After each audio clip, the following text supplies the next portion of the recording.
Matagumpay na nadiskubre at sinira ng Ilocos Sur PNP ang isang marijuana plantation na may tinatayang halaga na 800 at 80,000 piso sa Barangay Likungan, Sugpon, Ilocos Sur. Ayon sa ulat, nagsagawa ng marijuana eradication operation ang mga tauhan ng 2nd Ilocos Sur Provincial Mobile Force Company, katuwang ang Sugpon Municipal Police Station at iba pang unit ng pulisya. Sa isinagawang operasyon, natagpuan ang isang taniman ng marijuana na may lawak na humigit kumulang 550 metro kwadrado na naglalaman ng humigit kumulang 4,400 fully grown marijuana plants. Wala namang naaresto o natukoy na cultivator na responsable sa pagtatanim ng marijuana sa lugar. Ayon kay Police Colonel Agosto M. Asuncion, Provincial Director ng Ilocos Sur Police Provincial Office, patuloy ang pinaigting na kampanya ng kapulisan laban sa ilegal na droga upang mapanatili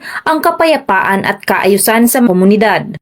Ang operasyong ito ay bahagi ng patuloy na pagsisikap ng kapulisan na tuluyang mapuksa ang ilegal na pagtatanim ng marijuana, maprotektahan ang mamamayan laban sa masamang epekto ng droga at maisulong ang isang ligtas, maayos at drug-free na pamayanan.